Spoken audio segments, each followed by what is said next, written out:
नमस्कार मित्रों, स्वागत है आपका हमारे चैनल जेवी डिवोशनल में। पिछले एपिसोड में हम देख रहे थे कि प्रश्नों का द्वंद्व चल रहा है शनिदेव और भगवान हनुमान के मध्य, और सभी प्रश्नों के उत्तर शनिदेव नहीं दे पाए। केवल एक ही प्रश्न अंतिम बचा रहता है, जिसके बाद शनिदेव उस प्रश्न का सही उत्तर देते हैं भगवान हनुमान को स्पष्टीकरण के साथ। स्पष्टीकरण ये देते हैं कि तुम्हारा सबसे अच्छा और सच्चा मित्र कौन है।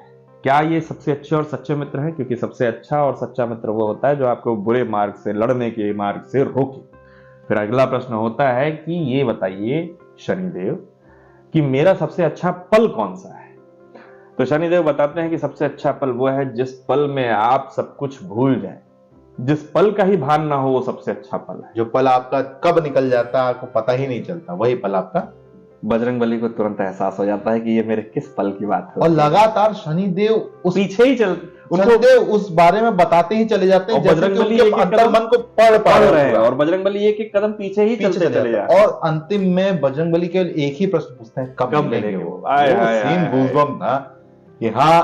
और उसके बाद शनिदेव कहते हैं कि इसका उत्तर तो मेरे पास नहीं है, लेकिन भगवान की मुलाकात देखने के लिए तो सब कोई तरस रहा है।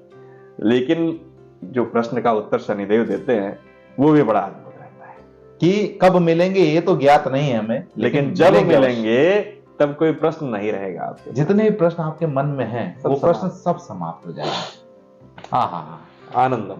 चलिए फिलहाल इन्हीं बातों के साथ शुरू करते हैं एपिसोड 180। मारुति, मारुति, कहाँ हो तुम?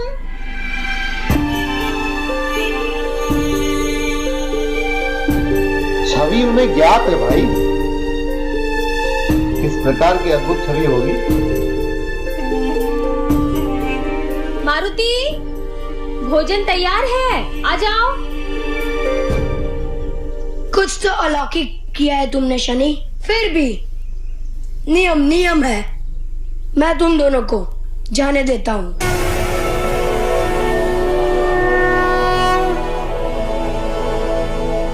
परंतु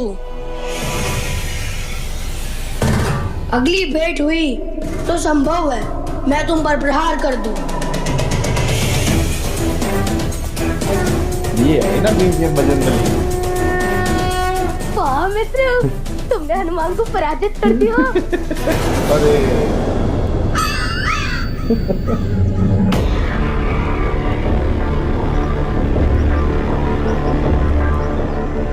क्या हुआ मित्र, कहीं से अपना फर्जा मन तो नहीं बदल लिया?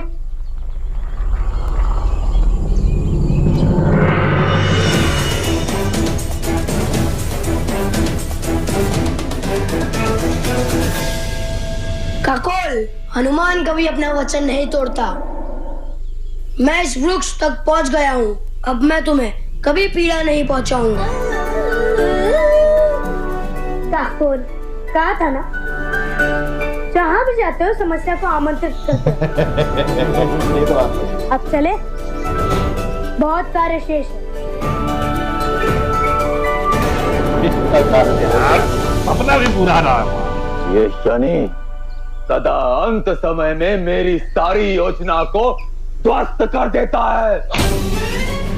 ये तो मैं कब से जानता हूं। और आप भी समझ लें देवराज, हनुमान को शनि के विरुद्ध कर देने की कोई भी योजना सफल नहीं होने। देवराज, इंद्र हूं मैं, जहां मार्ग नहीं होता वहां भी मार्ग बना लेता हूं। अब क्या करेंगे आप? समय आ गया किसी और को अपनी योजना में सम्मिलित करने का। देवी संज्ञा, इस समय हमारी सहायता कोई कर सकता है तो केवल देवी संज्ञा। भैया वाह, टीम का नंबर खाली है भाई। अच्छा नहीं लग रहा। लेके आओ। पिता विश्वकर्मा ने आपको भोजन से पूर्व औषधि लेने को कहा है।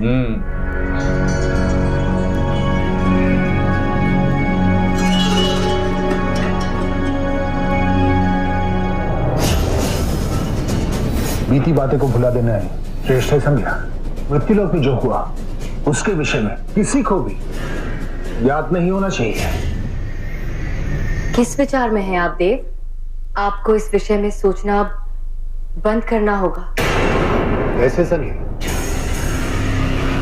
वो मेरा कर्मफल है पुरानी बातों में जो मेरा पीछा नहीं छोड़ रहा है। आपने जो किया वो उचित था और उसके पश्चात आपने जो निर्णय लिया वो भी उचित था। ग्लानि करने का कोई लाभ नहीं देव। समय के साथ सब ठीक हो जाएगा। नहीं सनी, समय से बड़ा होता है कर्मफल, और मेरा कर्म क्या फल लेकर आएगा कोई नहीं जानता।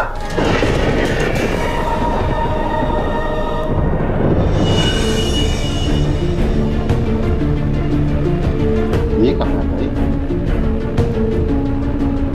मित्र, देखा था हम लोग सूर्य लोग जा रहे हैं, परंतु तुम मुझे देव विश्वकर्मा के भवन में क्यों ले आए?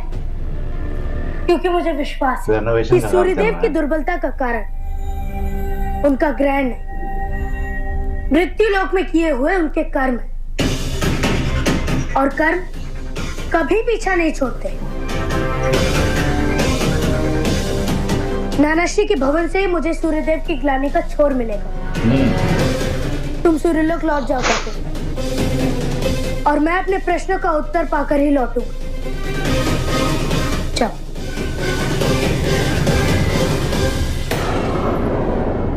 इससे पहले कि सूर्यदेव का अपराध बोध शनि की दृष्टि में आए तो वो मुझे पुनः अपमानित करे, मुझे कुछ करना होगा। परंतु क्या क्या चंद्रदेव करूं आएंगे भी कहेंगे, हम मैं जिससे बताते ये हैं रहस्य शनि की दृष्टि में ना आए? क्या करूं? आ गया क्या इलाज लेके? ये तो मेरा ग्लास है। खाली पेट में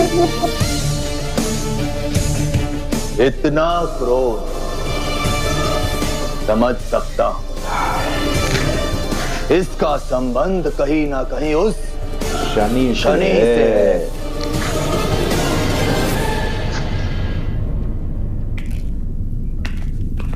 अब तक हमने शनि का अंत करने के अनगिनत प्रयास किए और सारे प्रयास असफल रहे। तो क्यों ना हम अपनी शक्ति और बुद्धि का उपयोग शनि को नष्ट करने में ना करके उसके विरुद्ध उससे भी बड़ी शक्ति को लाने में करें। जो काम देवी मैं सुन रही हूँ देवराज।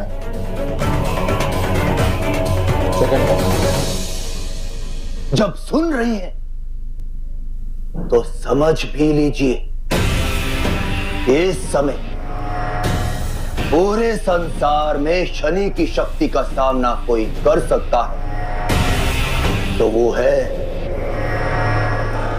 पवन पुत्र हनुमान।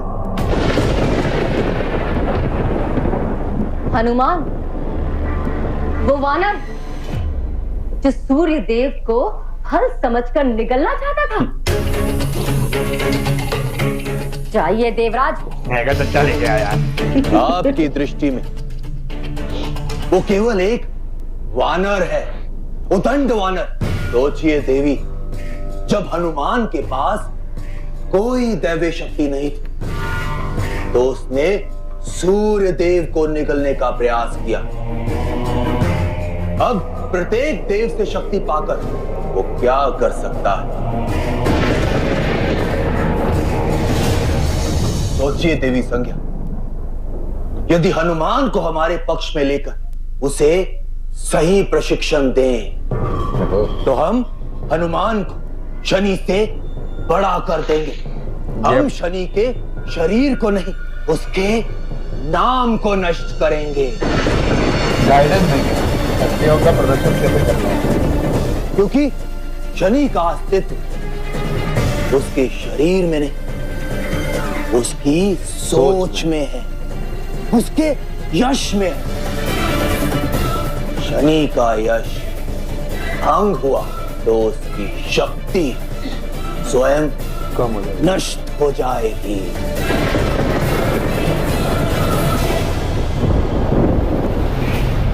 स्वीकार करती हूँ देवराज, इस बार आपकी योजना में गहराई है। बस फिलोसॉफिकल बातें कर रहे हैं। अब एक ही प्रबंध करना होगा। हनुमान को सूर्य लोक और शनि से दूर रखना होगा। इतनी अच्छी योजना बनाकर कर दी ना वही इंद्र वाली बात। तो कभी रस क्या? यदि आपको हनुमान को शनि से बड़ा बनाना है तो उसे सूर्य लोक से दूर नहीं, सूर्य लोक लेकर आना होगा। वो यहाँ रहेगा तभी तो उसे शनि के विरुद्ध करना आसान होगा और अपने लाभ के लिए प्रयोग करना भी। मैंने सूर्यदेव को चेतावनी दी थी, परंतु उन्होंने अपने मन की ही की। कुछ है जो छिपा है नानाश्री, और मुझे उसे जानना आवश्यक।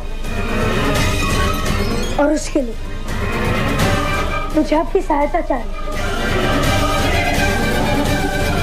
कहो पुत्र, क्या सहायता करूं मैं तुम्हारी? बताइए नानाश्री, ऊर्जा खोने के पश्चात ऐसे कौन से चिन्ह हैं जो देवों में दिखते हैं? बड़ा मजा आएगा जब मिल बैठेंगे हम दो यार। तीन यार। तीन यार कौन है? राहुल। अच्छा राहुल। My mistake. मजा आएगा जब मिल बैठेंगे हम तीन यार, देवी संज्ञा, देव राजेंद्र और राहुल।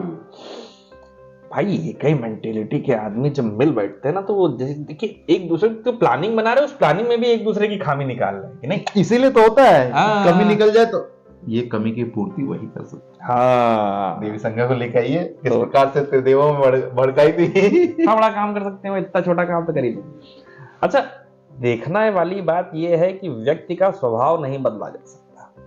इस पूरे प्रकरण से एक चीज बहुत अच्छे से समझ में आती है कि शनि देव जिस प्रकार से हर किसी पे नजर रख रहे हैं और इतना दंड दे चुके हैं, उसके बाद भी ना इंद्रदेव सुधरे हैं, ना देवी संज्ञा सुधरी है, ना राहु सुधरा। तो यानी जिसका जैसा स्वभाव है वो अपने स्वभाव से प्रतीकात्मक व्यवहार ही करेगा, उसका विलोम व्यवहार नहीं कर पाएगा। उस व्यवहार पे अंकुश किस प्रकार लगाया जाएगा, किस प्रकार से भय के साथ उसको वापस बनाया जाएगा, ये तो देखने योग्य होगा आगे के एपिसोडों में। अब जिस प्रकार से हमारे भगवान हनुमान ने वचन दे दिया है कि काकोल आज के बाद कुछ नहीं कहेंगे तुमको, उड़ो, खाओ पियो, मौज करो। तो काकोल एकदम फ्री है। और जिस प्रकार से वो दिव्य दर्शन दिया तो वो अच्छा लग रहा था कि प्रभु श्री राम, और बहुत छोटी सी झलक आई क्योंकि कटा हुआ एपिसोड है, लेकिन उनको अच्छा लगा। वो दिव्य दर्शन पता है कि किस छाया में वो दिखेंगे, मुझे किस आकृति में नजर आएंगे, वो अच्छा लगा। वो अच्छा लगा कि एक आकृति उन्होंने अपने मन में बना रखी है, बस उस आकृति में आंख नाक कान मुंह जोड़ने शेष है। तो चलिए फिलहाल मित्रों इस एपिसोड को करते हैं यही समाप्त। शीघ्र ही मिलेंगे नहीं के साथ। तब तक के लिए राधे राधे।